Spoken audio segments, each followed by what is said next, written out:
Rape हो रहा था, लाशें लटक रही थी। ये कहना है कंगना रनावत जी का, जिन्होंने किसान आंदोलन को लेकर ये बात कही है। अब बताइए, ये स्मृति ईरानी जी को भी पीछे छोड़कर 4 कदम आगे बढ़ने वाली है। मैं लिटरली बता रहा हूं, ऐसा ऐसा बात बोल रही है आजकल। इनको लगता है कि बोलती है राहुल गांधी का ड्रग्स का टेस्ट होना चाहिए, हमको लगता है कि इन्हीं का ड्रग्स का टेस्ट होना चाहिए। भाई आप मूवी लेकर आ रहे हो, प्रचार प्रसार उसका करो, उसके बारे में चर्चा करो। तो किसान आंदोलन इसीलिए थप्पड़ मारा गया था। कुछ लोग बोल रहे थे कि गलत किया, बिल्कुल गलत किया, थप्पड़ नहीं मारना चाहिए था। लेकिन किसी की मां के बारे में, किसी की बहन के बारे में यदि आप इतनी खतरनाक, इतनी शर्मनाक बात बोलोगे तो आपको, आपके साथ क्या हाल होगा ये बताइए।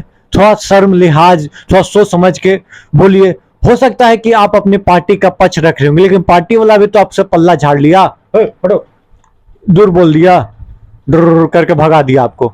नहीं नहीं, ये पार्टी का लाइन वो रखने वाली कौन होती है, ऐसा बोला गया आपको। मतलब कि आंख खोलना है, भक्ति में शुरू हो जाना, अंधभक्ति में वो भी।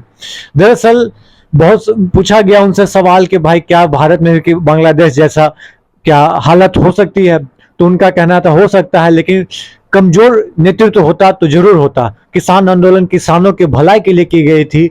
यदि इसमें जो है किसान आंदोलन में है, जो किसान यहाँ का नहीं, चाइना और अमेरिका से लोग आकर किसान आंदोलन में, मतलब उनके थ्रू ये किसान आंदोलन करवाया जा रहा था।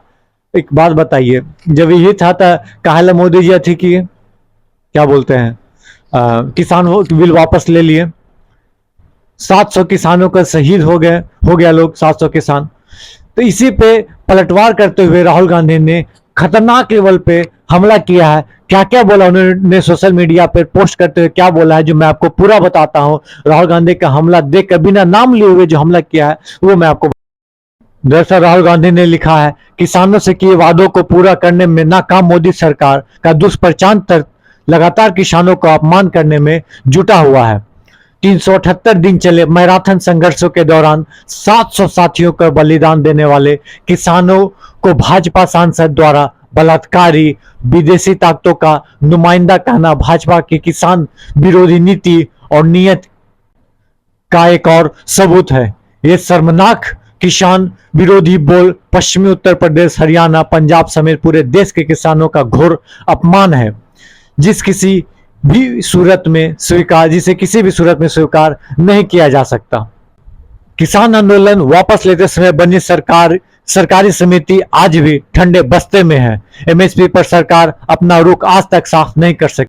दरअसल सरकार जो है एमएसपी पे अपना रुख साफ नहीं कर सकी। शहीद किसानों के परिवार को किसी तरह की राहत नहीं दी गई और ऊपर से लगातार उनका चरित्र हरण किया जा रहा है।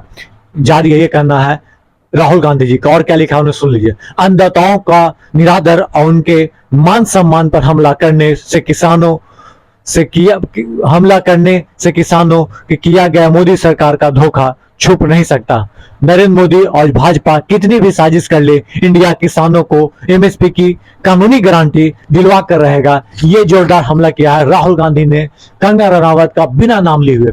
दरअसल हरियाणा में चुनाव है, बस कुछ ही दिनों की बात है, और इस तरह का वक्तव्य किसी भी बीजेपी एमपी या कांग्रेस एमपी की तरफ से आएगा तो समझिए उस पार्टी का नुकसान होना आम बात है। और इस बार देखा आपने कि 5 लोकसभा सीट जो है कांग्रेस जीत के गई, 5 ही सीट जो है बीजेपी लेके गई। और पिछले चुनाव में क्या हुआ था, 10 लोकसभा सीट जो है बीजेपी लेके गया था। आप समझ सकते हो कि ऐसे वक्तव्य कोई देगा तो समझिए कि क्या हाल होगा आने वाले दिनों में।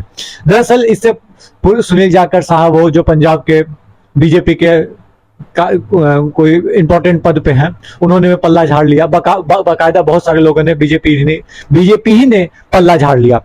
दरअसल कंगना रनावत जी पता ना कौन कोची खा के आती है, कोची पी के आती है, पता ना, कुछ भी बोल देना है, आइए बस दिस दैट करके जाना है। कहा कि कंट्रोवर्सी में रहेंगे तब ना हमको दिखाएगा लोग, हमारे फिल्म के बारे में पूछेगा, हमको पूछे फिल्म के बारे में पूछेगा, अदू बात हमरो बारे में कर लेगा। तो यही चक्कर में कंट्रोवर्सी क्रिएट करेगा, कुछ बोलिएगा। किसान के बारे में जहां तक बात किया जाए तो पंजाब, हरियाणा और पश्चिमी उत्तर प्रदेश के किसान इतने मजबूत है कि मैं मजबूत इन द सेंस कि फाइनेंशियली भी, और उनके पास नॉलेज बहुत खतरनाक लेवल पे है। और उनके बारे में ऐसा बात बोलना और किसान आंदोलन गलत सा वहाँ बलात्कारी और रेपिस्ट कहना ये कहाँ तक जायज है, ये पूछना चाहते हैं कंगना मैडम से। आप तो किसान के बारे में कुछ जानती नहीं है, किसानी के बारे में। आप तो 15-16 साल में छोड़ दी थी घर, ठीक है, पर्सनल नहीं होना चाहिए आदमी को, क्या मजबूरियां थी आई डोंट नो, लेकिन आप ऐसा ऐसा बात बोलेंगे किसान के बारे में तो किसान तो कुछ बोलेगा ही ना, फिर आप बोलेगा कि देखिए ऐसा हो गया वैसा हो गया। आप लोग कितना इनके बातों से सेटिस्फाई हैं, एग्री करते हैं, प्लीज कमेंट बॉक्स में कमेंट करके बताइएगा कि कंगना रनावत जी सही बोल रही हैं। धन्यवाद। जय हिंद, जय भारत दोस्तों।